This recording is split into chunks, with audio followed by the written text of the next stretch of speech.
너무 수고 많으셨습니다. 우리 월요일부터 토요일까지 얼마나 고생 많으셨습니까? 너무 수고 많으셨고요. 또 하나님께서 이렇게 여러분 사랑하셔서 이렇게 또 이렇게 예배 자리로 누가 불러주셨죠?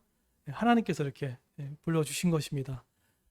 그래서 예배가 좀 특권인 것 같아요. 정말 특권인 것 같고, 어, 자, 오늘 이제 여호수아 이제 15장 이제 말씀을 좀 보겠는데요. 자, 우리 PPT 화면 한번 좀 띄워주시겠어요? 네, 자, 한번 띄워주시면요. 제가 이제 매주는 아니네요. 벌써 한 2주 연속으로 책을 이제 하나씩 지금 이제 가볍게 이제 소개를 시켜드리고 있어요. 지난주 같은 경우는 이제 당신이 옳다라는 책도 한번 소개시키는 적도 있고요.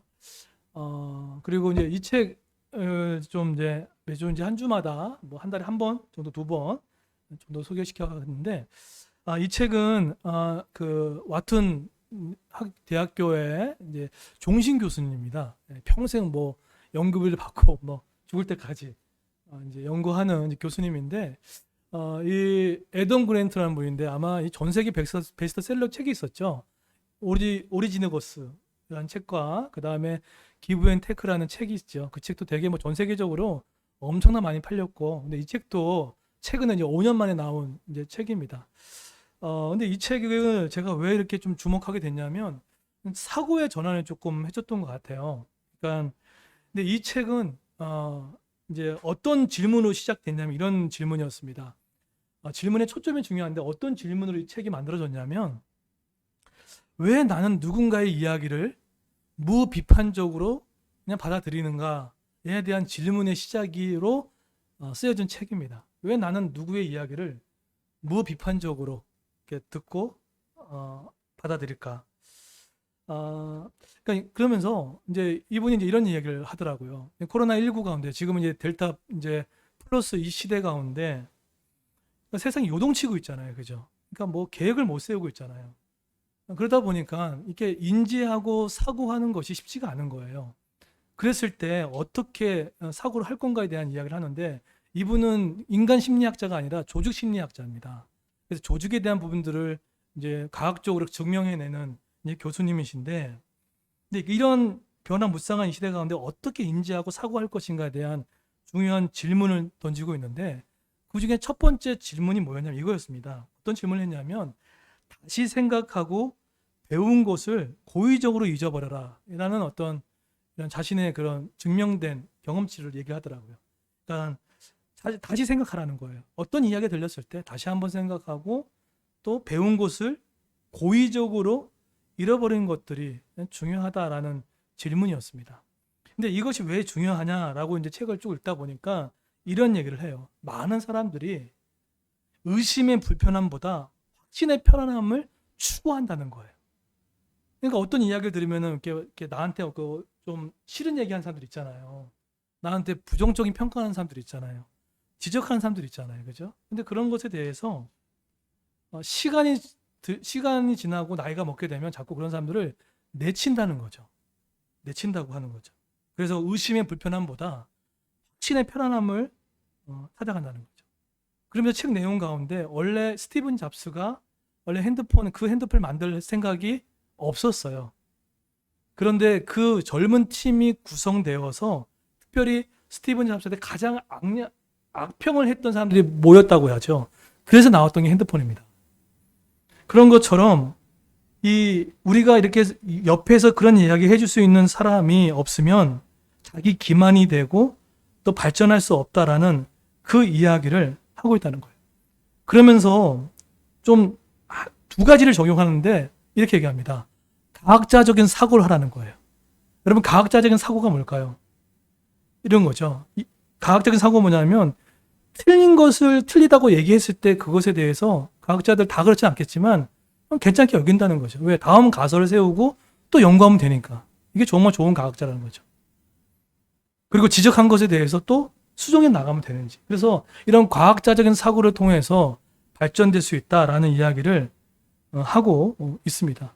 그러니까 어떻게 보면 대세를 따라가지 않고 다른 생각을 하고 있는 사람 중에 한 사람이다라고 생각을 합니다. 제가 왜 이 와튼 스쿨에 이 애덤 그랜트 이 박사의 이야기를 들으면서 왜 들었냐면, 갈렙이 사실은 수천 년 전에 어떻게 보면 이런 사고를 했던 것 같아요. 네, 다음 걸 한번 띄워주시면, 우리 지난주 우리 갈렙을 우리 살펴보았습니다. 그렇죠? 근데 이 갈렙의 인상이 저한테 2주 연속 가더라고요.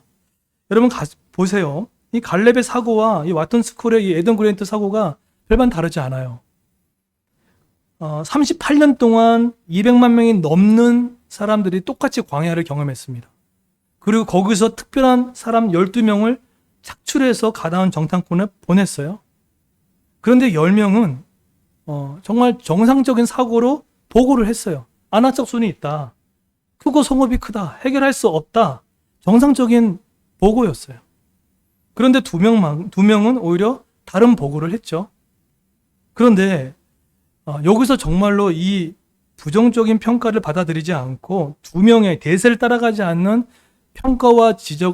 평가를 받았던 모세가 이걸 받아들이고 나서 오히려 가나안 정복에 전진을 한 거죠. 그러니까 다른 사람이 다 쫓아갈 수 있는 이야기를 들어가지 않고 정말 좁은 이야기를 듣고 했던 이 부분이 놓여 있습니다. 어떻게 보면은 다른 사고로서 생각했던 모습이 아닐까라는 생각들을 갖습니다. 그런데 저에게는 이 갈렙이 왜 이렇게 마음이 남았냐면, 이런 다른 사고뿐만 아니라 그가 가지고 있는 85세의 노령, 나이, 또 자신이 그 나이 때 얻으려고 했던 헤브론 땅, 그리고 안악자손, 이 모든 것들이 부담스럽고 짐스러운 부분들이 있는데, 어떤 사상이 그 안에 있었다고 했겠죠? 예, 임마누엘 사상. 하나님이 함께 하시면 가능할 수 있다는 그 사상이 헤브론을 얻을 수 있는 중요한 영적인 사상이다라는 말씀을 드렸습니다. 자, 그런데 오늘 이제 갈렙의 두 번째 도전을 좀 보겠는데요. 오늘 갈렙의 도전의 두 번째 시간 가운데 이제 오늘 보시게 되면 한 번도 한 땅을 점령하는 일이 이제 일어납니다. 오늘 그 말씀을 띄워주는데 13절 보십시오. 이제 헤브론을 얻었어요. 자, 13절 한번 띄워주십시오. 자, 13절을 한번 다 같이 한번 읽어보겠습니다. 자, 읽겠습니다. 시작.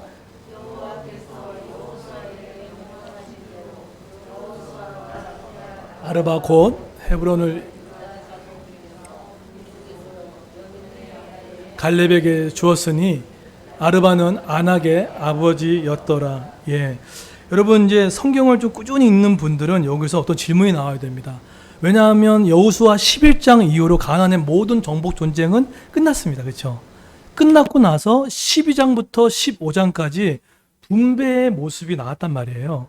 그런데 여기에 지금 보면은 지금 헤브론을 주고 나서 드빌 지역의 점령의 일이 또 일어나요. 그러면 여러분, 이건 정확한 사고를 하셔야 됩니다. 왜 11장에서 가나안 정복이 다 끝났는데 왜 또 85세 된 이 노령의 갈렙이 왜 또 15절에는 저 드빌 주민을 치는 일을 왜 했냐는 거예요. 네. 여기서 근데 중요한 이야기를 좀 하고 있습니다. 가나안 정복은 끝났는데 왜 또 그 지역을, 드빌 지역을 또 얻으려고 여기에 자신의 딸까지 주려고 하는 일이 왜 벌어졌냐는 거예요. 자, 여러분, 그 11장에서 여호수아가 모두 가나안 정복이 마무리가 됐습니다. 그런데 이 시점상 가나안의 남부 전투가 끝나고 북부 전투가 이어졌을 때, 그때 그 시간 안에 점령되었다가 손을 놓쳤던 그 지역에 있는 그런 주민들이 다시 한 세력을 만들어서 일어나기 시작했어요. 그 지역이 바로 14절입니다. 보세요. 갈렙이 거기서 아낙의 소생 그 세 아들 누구죠? 세세와 아이민과 달맛을 쫓아내었고, 여기서 이 세 우두머리입니다. 이 세 우두머리가 그 드빌 지역에 꽉 잡고 있었어요. 그런데 그 지역에 어떡하죠? 다 끝난 줄 알았는데 그냥 들불처럼 일어났던 거기 있는 사람들이 우두머리가 있었다는 거예요. 한 번 전쟁 끝날 줄 알았는데 계속해서 일어난 그 싸움 가운데 85세 된 정말로 싸움하기 어려운 그 지역 가운데 다시금 이 싸움을 하는 갈렙의 모습을 보게 됩니다. 여러분, 신앙이라는 것은요, 내가 오늘 두렵다고 해서 내일 안 들어올 수도 없는 거고요. 내가 오늘 평안하다고 해서 내일이 또 계속 평안한 것도 아닙니다. 계속해서 뭔가 일어나요. 잡초처럼 일어납니다. 제가 지난주에 이제 2주 전이죠. 이제 아내와 저와 이제 국민 건강 진단을 받았잖아요. 받고 나서 그때 용종 2개를 이제 띄어냈잖아요. 용종 2개를 띄어냈는데 선생님이 그랬거든요. 그러니까 용종 2개 끝나고 조직 검사를 한다고 했거든요. 그래서 어떤 용종인지라고 했는데 금요일 날 결과를 들었어요. 근데 한 가지 용종은 그냥 예쁜 용종이래요. 그냥 띄어내면 되는 용종이고 또 하나의 용종은 선종이라고 하더라고요. 선종은 여러분 잘 아시다시피 그게 암의 씨가 된다고 하더라고요. 그래서 그것을 띄어냈다고 얘기하더라고요. 그래서 정말로 잘 오셨다고, 만약에 조금 더 놓쳤으면은 나중에 더 커질 수 있다. 그 이야기를 하더라고요. 그러면서 하는 말이 1년 후에 다시 한번 대장 내시경을 통해서 그걸 진행 과정을 보자라고 이야기를 하더라고요.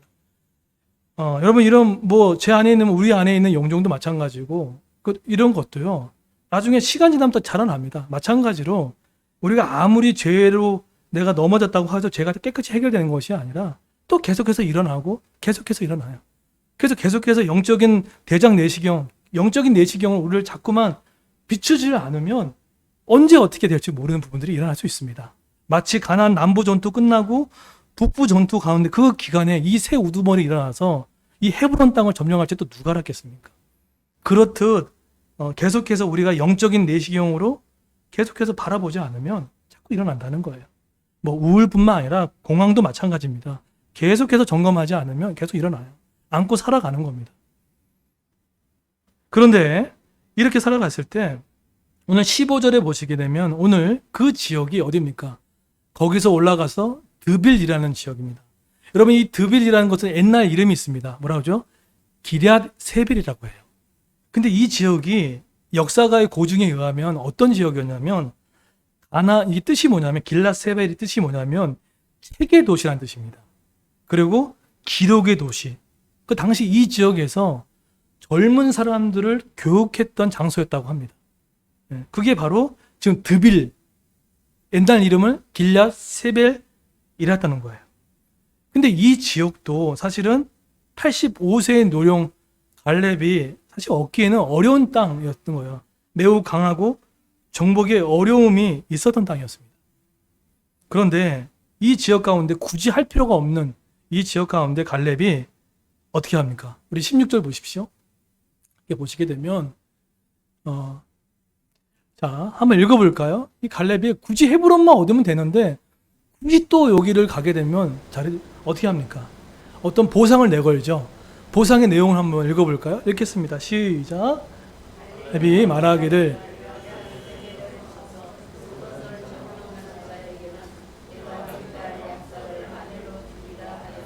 네, 누굴 주겠다고요?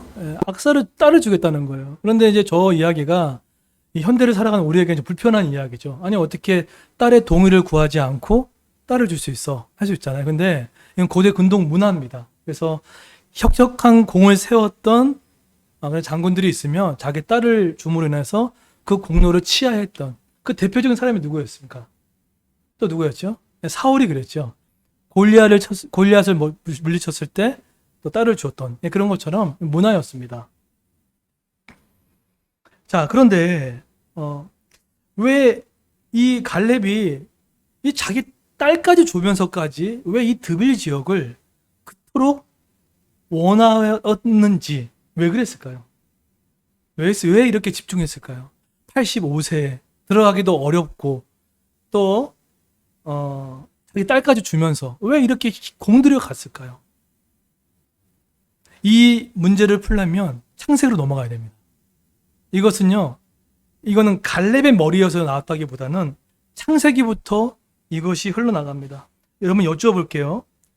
요단 동편의 땅의 분배 후에 가장 먼저 땅의 분배를 받았던 지파가 어디였습니까? 누가 가장 먼저 받았습니까? 어느 지파죠? 유다 지파입니다. 근데 유다 지파가 받았는데 여러분 제가 여쭤볼게요. 창세기 보게 되면 야곱의 몇 아들이 있었죠? 12아들이 있었어요. 그죠? 그러면 당시 고대 근동의 문화에 의하면 영적 장자 계승권은 누구한테 가야 됩니까? 첫째 아들은 루벤한테 가야 돼요. 근데 누벤테 장자권이 갔습니까? 못 갔습니까? 못 갔어요. 왜 그랬죠? 자신의 첩인 비라를 건드렸죠. 그래서 거기서 영적 장자 계승권을 박탈당합니다. 그러고 나서 시므온과 레인이 있었단 말이에요. 이 두 아들도 어떻게 됩니까? 박탈당했어요. 왜 했죠? 세겜생에서 그 사람을 죽였던 그 일로 해서 가장 중요한 영적인 장자 계승권을 박탈당합니다. 그랬을 때 야곱의 12아들 중에 그 장자권을 이어받았던 아들 누구였습니까? 그게 12아들 중에 넷째 아들이었던 누구였죠? 그게 바로 유다였어요. 근데 이 유다에게 해줬던 약속의 말씀이 있었습니다. 참고문 한번 띄워주십시오. 네. 자, 그 유다에게, 자, 뒷부분에 있을 거예요. 자, 뒷부분에 맨 뒤에 참고문은, 자, 이걸 풀려야 오늘 왜 갈렙이 굳이 안 해도 될 만한 그 드빌 지역에 이 전쟁을 해서 이렇게까지 딸까지 주면까지 했냐는 것이 풀릴 수 있습니다. 자, 보세요. 유다야, 뭐라고 하죠? 내 형제의 찬송이 될지라. 내 손이 내 원수의 목을 잡을 것이요. 내 아버지의 아들들이 내 앞에 뭐 한다고 하죠? 절하겠다는 거예요. 자, 그러면 저 어떤 약속입니까? 한마디로 네가 12아들 중에 모든 형제들이 뭐 한다고? 너가 형제의 찬송이 될 거다.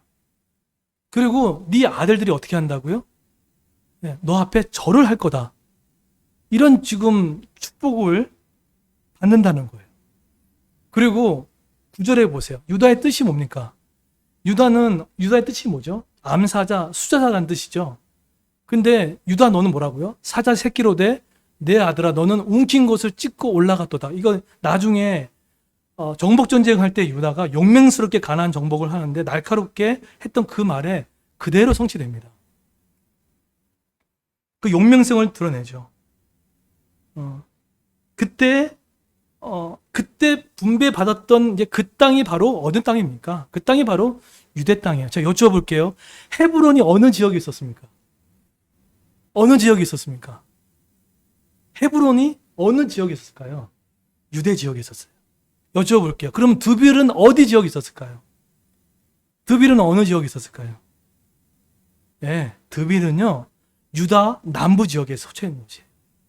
그러면 여러분, 구약을 시작하다 보면은 구약의 열왕기상, 역대상 가운데 북이스라엘 스토리가 많습니까? 남유다 스토리가 많습니까? 유다 관점이에요. 자, 이제 점점 좁혀오는 거예요.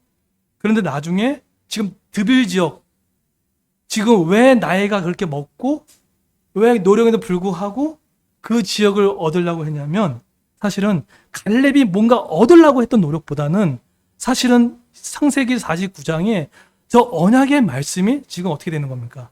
성취되어지는 과정 중인 거예요. 이해되셨습니까?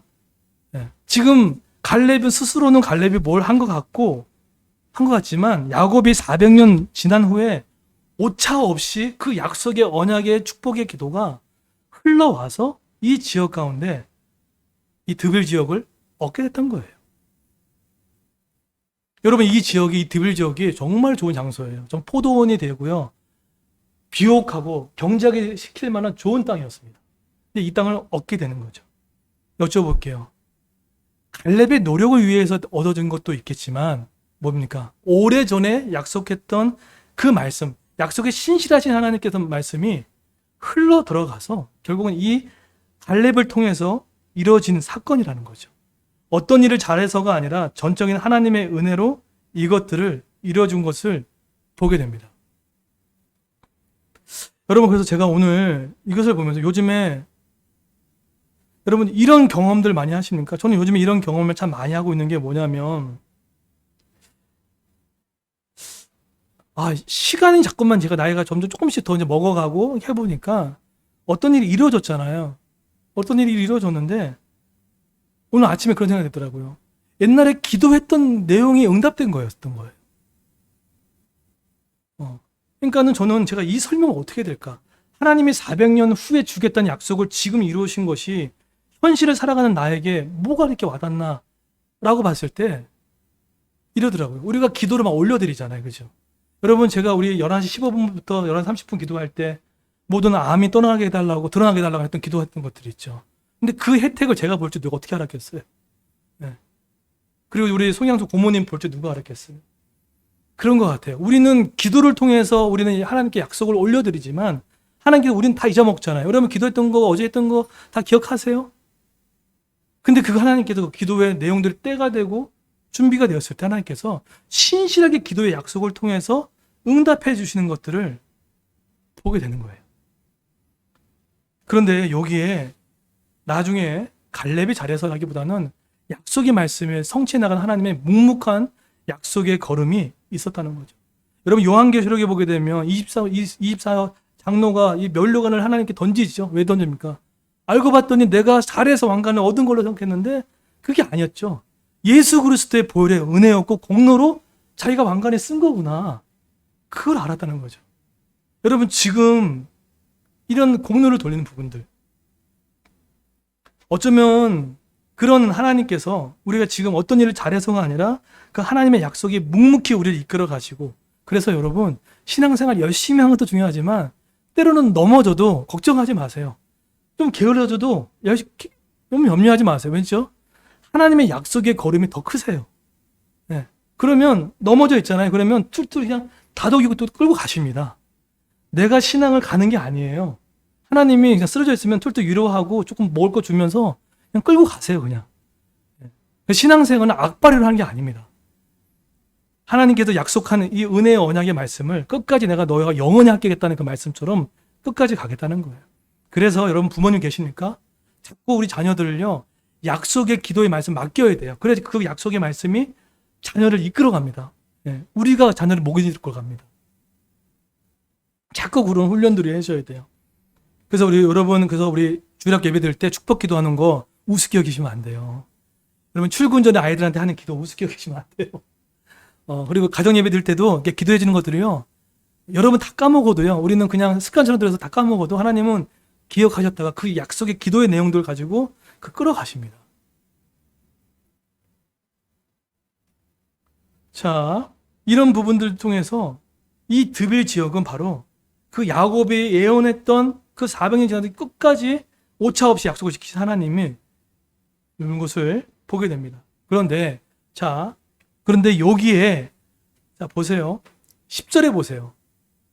여기에 왜 이렇게 또 이 지역이 이렇게 중요했냐면, 너가 한 게 아니라 내가 전적으로 약속을 지키시는 하나님이야 라는 걸 보여줄 뿐만 아니라 이 10절과 11절을 통해서 약속의 언약이 성취됩니다. 10절 보세요. 읽겠습니다. 시작.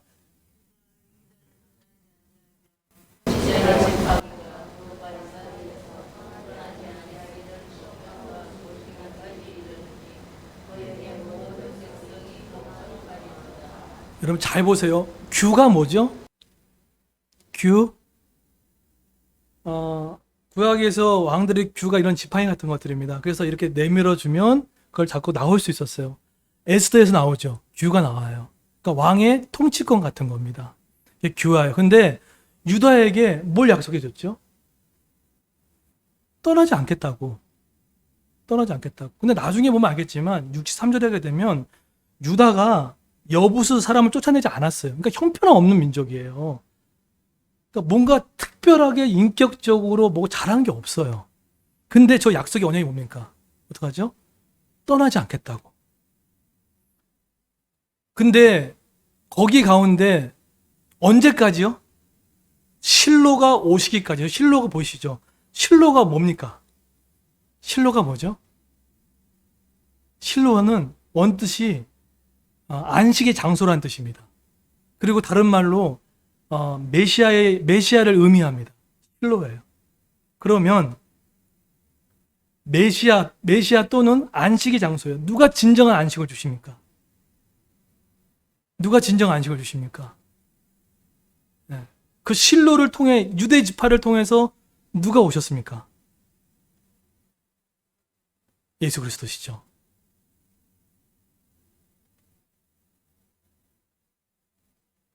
유다에게 너 영원히 떠나지 않을 거야. 그리고 실로, 안식의 장소인 메시아가 올 거야. 근데 누굴 통해서요? 유대 지파를 통해서 누가 나왔습니까? 다윗이 나오고 유대 지파를 통해서 누가 나옵니까? 예수 그리스도가 나왔습니다. 그 평강의 왕 예수 그리스도, 우리에게 안식을 주시는 예수 그리스도가 이 땅에 오신 거예요.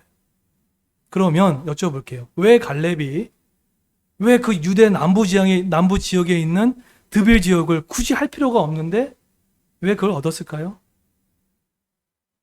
바로 창세기 49장 10절에 저 말씀의 언약의 말씀 하나님이 끝까지 묵묵히 실천해 나가면서 신약에 이 땅에 누가 오신 겁니까?